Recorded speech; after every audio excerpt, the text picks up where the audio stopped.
It is day 6 of a 60-day deadline for Iran and the US to negotiate a final peace agreement, and the roadmap already outlined by the belligerents at the start of the week, last Sunday, is already in troubled waters. A tanker struck in the Strait of Hormuz by an unidentified projectile, suspected Iranian drone, in the past few hours, according to Britain's Maritime Security Agency. It comes after the first exchange of fire between the US and Iran since the pact to end hostilities was made. The Panama flag tanker sustained damage to its bridge, we're told. It's the second ship to be targeted in a week after a Singapore flagged cargo ship, the Ever Lovely, was hit on Thursday. A bridge also hit, nobody injured. It evacuated from the strait. There are still 11,000 ships' crew stranded. The Iranians and the US have been each telling the ships to go on a route that they outline, not the path outlined by the other. And we'll get to that detail in a moment. But first, what does it mean for these talks? There's another, what's supposed to be, high-level meeting of negotiators in 24 hours at the Bergenstock Hotel in Switzerland. We're waiting to hear who the delegations will be, but the point men in these talks have been consistent for months. They are still regarded as a key for a path towards an off-ramp. I'm talking about the Pakistani mediators, the Prime Minister Shehbaz Sharif and the Field Marshal Asim Munir. Here they are with JD Vance on the first round of technical talks last Sunday. This picture tells 1,000 words. Qatari officials are also involved. Let's get an insight into what's going on with the point men and what's in it for Pakistan on a global stage. Marvi Memon served as a federal minister in the Pakistan government from 2015 to 2018, a member of the Pakistan Muslim League since 2012, the party of the Prime Minister Shehbaz Sharif. Marvi, welcome to France 24. It is great to have you with us. Absolutely a pleasure to be with you, Gavin. Take us inside the room, if you can, Marvi, to details that you will pick up that many of us won't. You know, if you were reading the body language this week, and that's that first day of, particularly of the Pakistan Prime Minister, I think it sets out how difficult diplomacy is. You know the Prime Minister. What was your sense of what's going on with the Pakistani delegation? Absolutely. First of all, I'd like to say, as a very proud Pakistani, that Pakistan has really shone on the international diplomatic forums, and as a mediator, as a facilitator, as a confidence building, builder. These are things which have brought Pakistan's stature up. And of course, the government gets the credit for it, and the Field Marshal and the Prime Minister and the entire team does. What it really means is that Pakistan is not just batting for Pakistan. Pakistan is batting for the entire world. We have very good relations with Iran, and we are in a very good position, and we have capitalized on those relations with Iran. And of course, we have balanced our relationships with China and America. Now, if you want to ask, of course, I've been part of the cabinet and of Prime Minister Nawaz Sharif and Prime Minister Shahid Khaqan Abbasi have worked within the system. What it means is that they have a chemistry, clearly, the Field Marshal and the US side. And of course, the Iranian side has complete confidence and trust in Pakistan, which makes it easier for Pakistan versus anyone else to be there. Of course, Qatar has been playing that role for some time, but Pakistan is the new person, the new player, and we're very proud of that role. Now, I see this from three different. I wear three different caps. Of course, I'm a former minister. I am also on the World Bank Advisory for Poverty Partnership for Economic Inclusion, Poverty Management, and I am the CEO of the Legislative Alliance for Women Empowerment Protection. So for me, this entire situation, when there's a crisis, when there is a war, there is poverty. Not just that there is poverty, there's a four-pronged problem, if you like. Financial markets, global growth gets affected, inflation rises, and poverty is affected. So these are things that we are looking at. That is why Pakistan is batting, not just for itself, not just because we need the Gulf sorted. We need peace in the Gulf. Let's get into we need our remittances. We need yes. more than that. The world needs Pakistan to be doing the right things. And I'm very proud to say that Pakistan is. And what the right thing might be. Let's look at the two characters that we're talking about here. And we need to see what happened last Sunday, because this is easily missed in the triage of information, looking at what the Americans are doing, what the Iranians are doing. But this tells us a lot. This is the moment that we saw Shehbaz Sharif, the Prime Minister, alongside Field Marshal Asim Munir, as J.D. Vance talks to them after the Iranians walked out of the room. They wouldn't shake hands. This is what happened.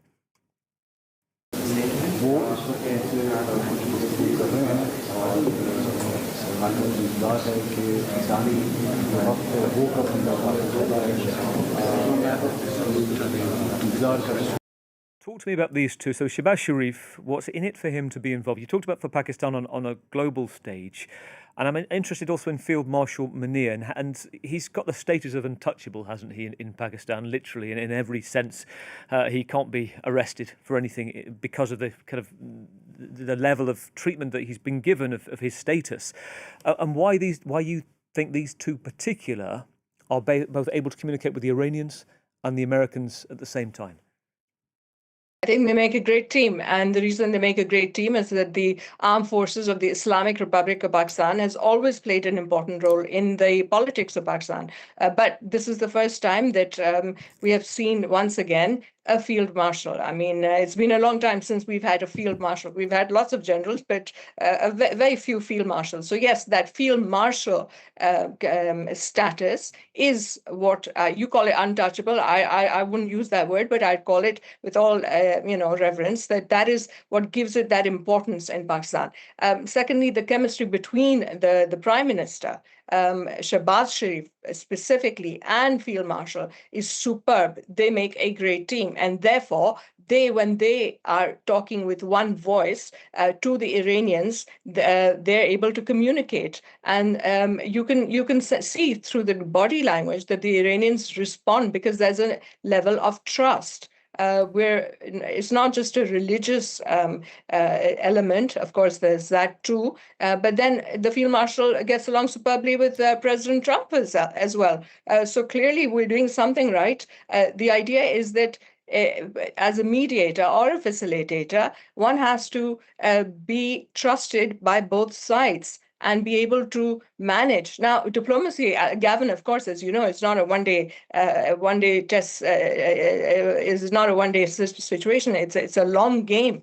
So there will be ups and downs. But what is at stake for Pakistan is of course everything that I've mentioned, and the people of Pakistan are looking at this not just from a perspective of the Strait of Hormuz opening up and for just the world, but for themselves as well. Inflation affects Pakistan. Poverty alleviation, there's 421 million ultra poor in the world as per the World Bank figures. So clearly, this is not just a Pakistan situation. But when you're seeing the body language, there is trust, and you can see it on the screens. They have been at it for visibly for 4 months, and that's right to in that front point. of you. But before that, you and I mean, I will not be able to say on the screen for how long this relationship has been built, because the first time the field marshal presented the minerals to Donald Trump, that's when we saw on the screens that personal chemistry come in. So it has been going on for some time. Of course, the war has been unfortunately there for 4 months, and now the ceasefire and the memorandum of understanding and the 60-day truce, etc. So there's a few points let's you look at it in a larger perspective. Let's pick up those points that you mentioned. So first of all, let's go through a very quick history of how particularly Field Marshal Munir has become Trump's favourite field marshal in the world. It seems he tells us every time he has a press conference, which goes back to a few years ago when Pakistan, in the midst of its brief war with India, nominates President Trump for a Nobel Peace Prize. After that, we have a situation where there's the main suspect of the Afghanistan airport bombings in which US military personnel were killed is extradited to the US. That particularly pleased President Trump. I think then we had Field Marshal Munir have lunch in the White House with Mr. Trump. They seemed to strike it off. And now you have the situation where you're very close. I think also on the Iranian side, you had the Pakistan foreign minister visit very soon after the attacks by the US on its nuclear sites to offer condolences and sign the condolence book. So they're working both sides very well. To that point, given President Trump's capricious nature, given the criticism about President Trump and the concern with some particularly European leaders, how does that go down in Pakistan? Is it popular, the moves that the leadership is making? Has to be and is popular, because when Pakistan is winning on the global stage, whether it's government or opposition, it's good for the country, it's good for an economy which needs to be lifted. You've seen the number of programs Pakistan has gone through with the IMF. We can't afford to get it wrong. So when our leadership strikes and manages relationships with perhaps other global leaders have not been able to manage, then yes, Pakistanis across the board will be pleased, because it hits their pockets. At the end of the day, what is good for the economy of Pakistan is good for every single Pakistani, and of course, it's the pride of Pakistan. So when you use the word capricious, I would use the word President Trump has a certain way of dealing. Now, whether people understand, are able to manage, it's a management issue. So perhaps Pakistan has just managed that relationship. Now, of course, I gave you right at the beginning that we have excellent relations, and which we have balanced with China as well. So that balance that we have kept with our Arab friends, with the Chinese, with the Europeans. So we're taking everyone along. It's not like Pakistan is alone batting, Yes. but Pakistan is managing. So the field marshal, yes, is the favorite And field marshal of President and I Trump, see but that. it's a management thing. And I see that on a soft power stage, many analysts would talk about the winner so far, if there's any winner in this conflict given between the belligerents, and what we're seeing is Pakistan's soft power on a global stage. Others may look to Pakistan as a mediator, and yet we must look at also another side for this. It isn't just plain out altruism, and you raised it a moment ago, Marvi, which is presenting the rare earth mineral steel. And I should present at this point as well what is less seen. This is Zach Witkoff. This is the son of Steve Witkoff. I don't know how much you know about this, or whether you question this, but it is worth talking about. So President Trump's family have a cryptocurrency. It's called the World Liberty Financial. Pakistan is invested, or it wants to investigate to tokenize the buying of this cryptocurrency. And the point man on this particular deal was Steve Witkoff's son, Zach Witkoff. So there's another aspect to this, not just political, not just friendship, but it is business dealings too. Of course, and we have an advisor for Pakistan, has an advisor for this, who went to Washington, who started this relationship on this particular front. So when you're mentioning the U.S. side, we have a particular advisor on the Pakistani side, managing the economic relationship, the economic benefits that this will bring to Pakistan. So for us, it's not just a business deal with a son-in-law. For us, it's a relationship between two countries like Pakistan and the US. We've always had relations with the US, sometimes up, sometimes down. But remember one thing, Gavin, we have also played the mediation role in the past with Nixon and China. So this is not a first for Pakistan, though it has been some time. And this particular mineral situation, whatever is good for Pakistan will be signed off. That is the trust that we have in our leadership. Hopefully, whether you are on the Treasury benches or you're on the opposition benches. And I make that super clear. The flag comes first. But again, from a global perspective, we are batting for the world.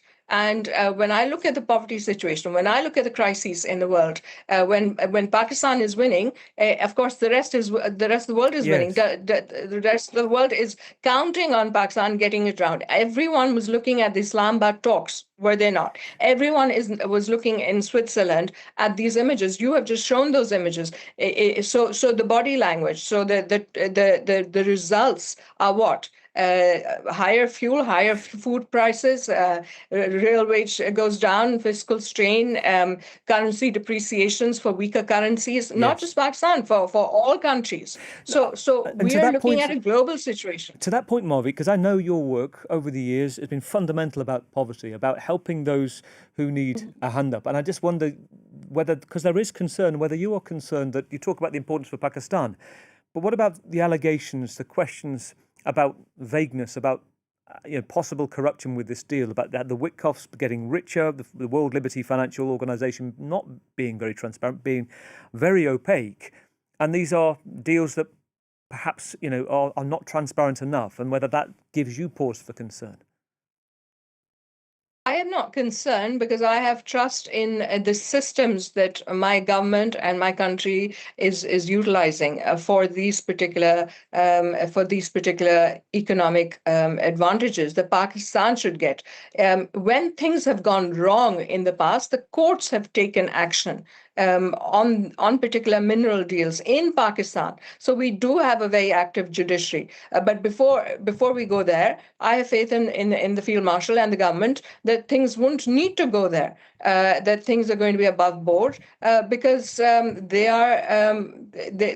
can't, like I said, they can't afford to get it wrong because at the end of the day, every single dollar that comes in helps us with the inflation, helps us raise the poverty line. I was running in those days, a $1.25 billion fund called the Benazir Income Support Program, dealing with 6 million poor women.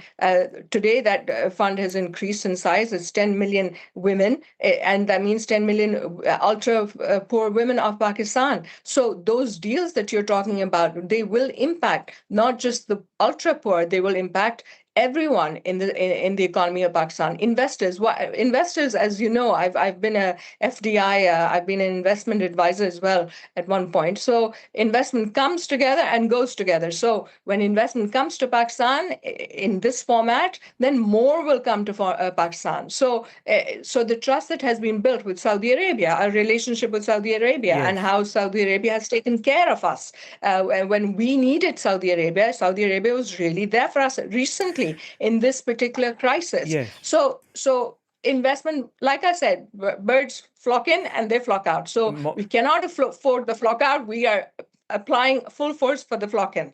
Perfect. It's worth getting that round of view, as I say. It's not just about altruism, there's business dealings as well. There's concern about the extent of transparency, corruption, nepotism. Steve Witkoff, for his part, has denied all of those points. So to the Trump administration, Marvi, great to speak to you, Marvi Memon. Thank you for your time this evening. Absolutely. Thank you. Thank you. Former Minister and author of Finishing Unfinished Business about Pakistan, AI and support for women.